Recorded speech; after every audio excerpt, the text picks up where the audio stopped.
Long, long ago, when giants could still be seen, there lived a young giant who was very strong and very willing, but who found it hard to get work to do. The name of the giant was Energy, and he was so great and clumsy that people were afraid to trust their work to him. If he were asked to put a bell in the church steeple, he would knock the steeple down before he finished the work. If he were sent to reach a broken weather vane, he would tear off part of the roof in his zeal. So, at last, people would not employ him, and he went away to the mountains to sleep. But he could not rest, even though other giants were sleeping as still as great rocks under the shade of the trees. Young giant Energy could not sleep, for he was too anxious to help in the world's work, and he went down into the valley and begged for something to do. So a good woman gave him a basket of china, porcelain, to carry home for her. "This is child's play for me," said the giant as he set the basket down at the woman's house, but he set it down so hard that every bit of the china was broken. "I wish I didn't give it to you," answered the woman, and the young giant went away sorrowful.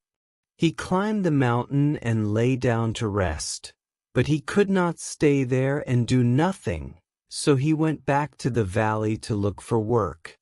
There he met the same woman.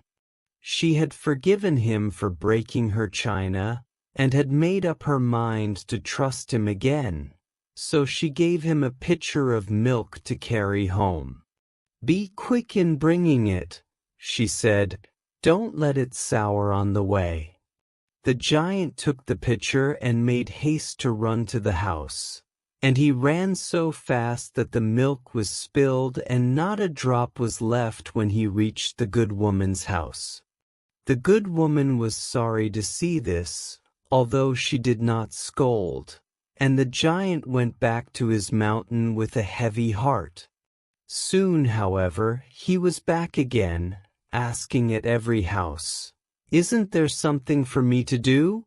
And again he met the good woman, who was here, there, and everywhere, carrying soup to the sick and food to the hungry. When she met the young giant Energy, her heart was full of love for him, and she told him to make haste to her house and fill her tubs with water, for the next day was wash day. Then the giant made haste with mighty strides towards the good woman's house, where he found her great tubs, and lifting them with ease, he carried them to the water tank and began to pump. He pumped with such force and with so much delight that the tubs were soon filled so full that they ran over, and when the good woman came home she found her yard as well as her tubs full of water. The young giant had such a downcast look that the good woman could not be angry with him.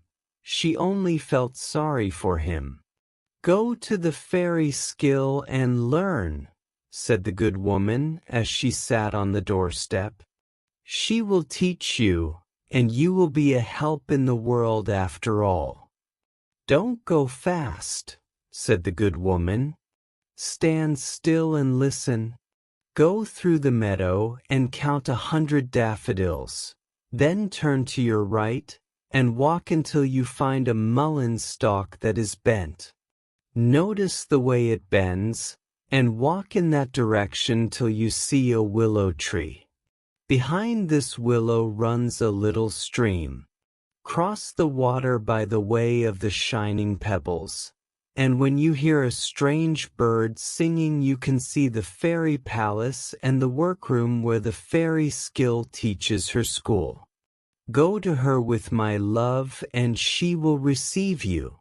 The young giant thanked the good woman, stepped over the meadow fence, and counted the daffodils, 1, 2, 3, until he had counted 100.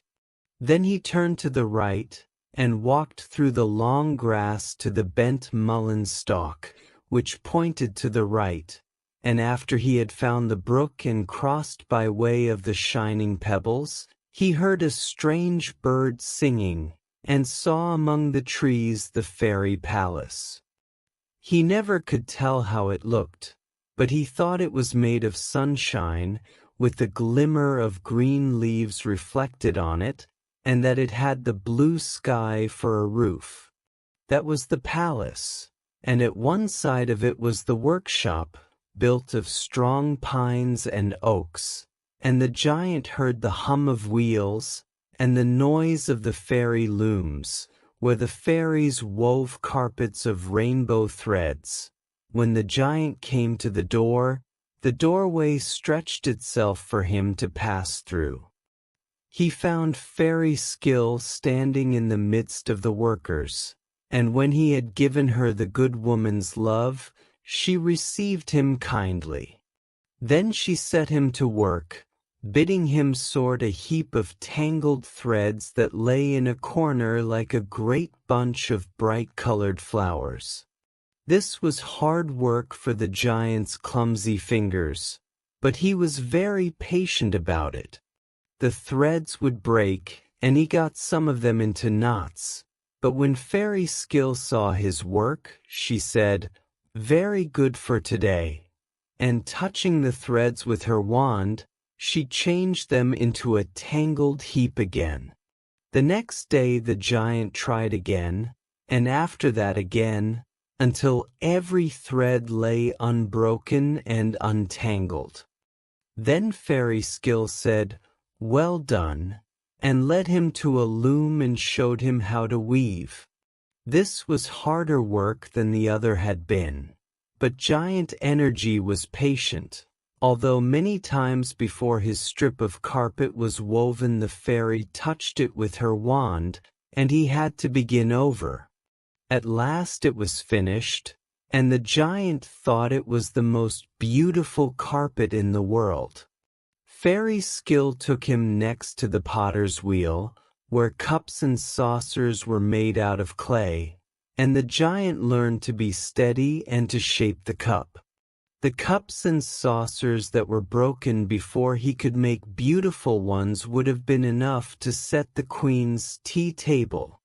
Fairy Skill then took him to the goldsmith, and there he was taught to make chains and bracelets and necklaces. And after he had learned all these things, the fairy told him that she had 3 trials for him. 3 pieces of work he must do, and if he did them well, he could go again into the world, for he would then be ready to be a helper there. "The first task is to make a carpet," said Fairy Skill, "a carpet fit for a palace floor." Giant Energy sprang to his loom, and made his silver shuttle glance under and over, weaving a most beautiful pattern. As he wove, he thought of the road he took to get here, and his carpet became as green as the meadow grass, and lovely daffodils grew on it. When it was finished, it was almost as beautiful as a meadow full of flowers. Then the fairy said that he must make a cup fine enough for a king to use. And the giant made a cup in the shape of a flower, and when it was finished, he painted birds on it with wings of gold. When she saw it, the fairy cried out with delight. "One more trial before you go," she said. "Make me a chain that a queen might be glad to wear." So Giant Energy worked by day and by night and made a chain of golden links, and in every link was a pearl as white as the shining pebbles in the brook. A queen might well have been proud to wear this chain. After he had finished, Fairy Skill blessed him, and sent him away to be a helper in the world, and she made him take with him the beautiful things which he had made, so that he might give them to the one he loved best. The young giant crossed the brook, passed the willow, found the mullein stalk, and counted the daffodils. When he had counted 100, he stepped over the meadow fence and came to the good woman's house. The good woman was at home, so he went in at the door and spread the carpet on the floor, and the floor looked like the floor of a palace. He set the cup on the table, and the table looked like the table of a king, and he hung the chain around the good woman's neck, and she was more beautiful than a queen. And this is the way that young giant energy learned to be a helper in the world.